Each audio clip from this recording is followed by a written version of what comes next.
In 1763, Great Britain was on top of the world. After a spectacular victory in the 7 Years' War, its empire was bigger than ever. But here's the thing about victory. It always comes with a price. And behind all the pomp and circumstance, a fiscal time bomb was quietly ticking, ready to blow the empire apart. This is the story of how a nation's debt crisis accidentally sparked a revolution. Our story really starts with this number, 133 million pounds. That was the staggering national debt Britain was staring at after the war.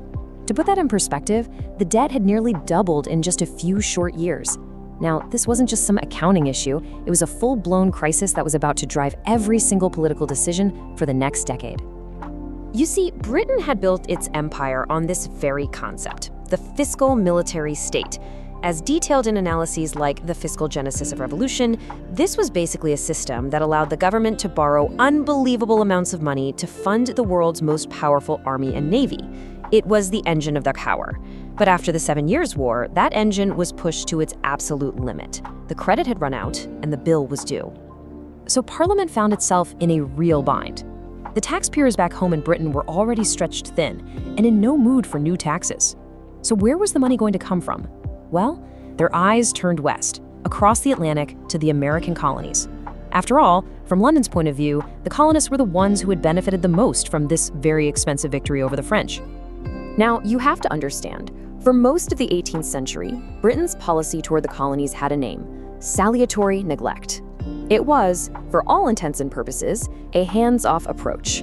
As long as the colonies were making money for the empire, London basically looked the other way, ignoring smuggling and lax enforcement. This allowed the colonies to thrive and develop a very strong sense of their own economic and political independence. The great statesman Edmund Burke later called it a wise and salutary neglect, a phrase you'll see highlighted in works from Encyclopedia Virginia.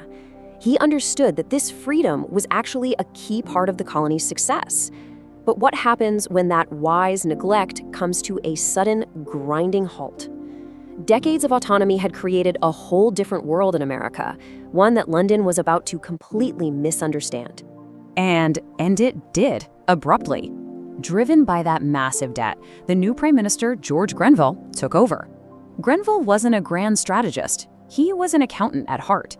He looked at the empire's books, saw America as an untapped and inefficient resource, and started a whole new era of strict, hands-on administration.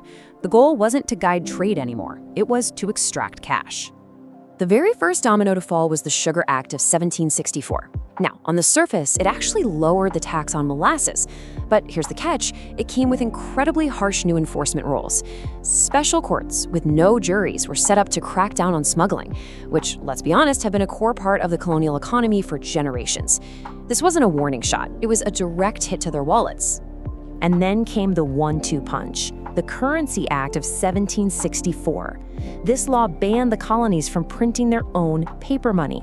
Think about that for a second. At the very moment Britain is demanding they pay new taxes in hard currency, gold and silver, it also takes away the main way they conducted local business.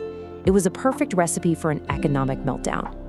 But the Stamp Act of 1765, that was the real breaking point. This was different. This wasn't a tax on goods coming into a port, an external tax. No, this was a direct, internal tax on the colonists' everyday lives. Every newspaper, every legal document, even a deck of playing cards now had to have a tax stamp on it.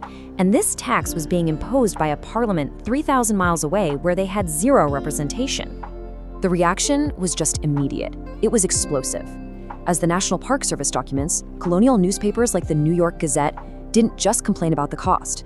Look at the language they used: slavery, tyranny.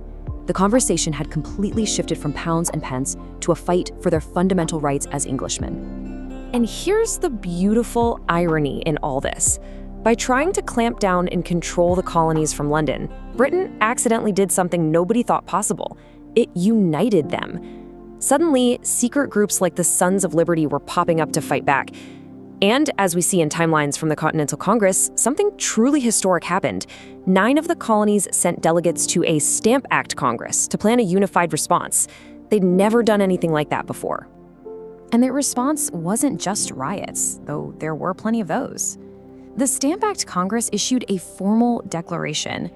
It was a brilliantly argued constitutional document. The points were simple but powerful. We are equal to any other British citizen, and you cannot tax us without our consent, period. That right belongs only to our own legislatures. This really gets to the core of the problem. It was an unbridgeable gap in understanding. The British argued for virtual representation, the idea that Parliament represented everyone in the empire, whether they could vote or not. But the colonists demanded actual representation. They believed only the people they actually voted for, in their own assemblies, had the right to tax them. They were speaking two completely different political languages. So, faced with massive boycotts that were hurting British merchants, Parliament finally gave in and repealed the Stamp Act in 1766. A huge victory for the colonies, right? Well, not quite. On the exact same day, Parliament passed the Declaratory Act. It was a piece of legislation that basically said, okay, we'll take this tax back, but don't forget we have the absolute right to pass any law we want for you in all cases whatsoever. It was a tactical retreat, but a strategic doubling down on their power. And with that, the divide became a canyon. The fight wasn't about the price of sugar or stamps anymore. It had become a deep, philosophical battle over the very nature of government and consent. It was about sovereignty. At the end of the day, who was actually in charge in America? In the end, Britain's desperate attempt to tax its way out of debt didn't save its empire. It shattered it. The search for money revealed the incredibly fragile foundations the empire was built on, and it turned a debate about a budget into a revolution of principles. It really leaves us with a question that echoes down to today. Can any government truly last if it demands everything from those to whom it gives no voice?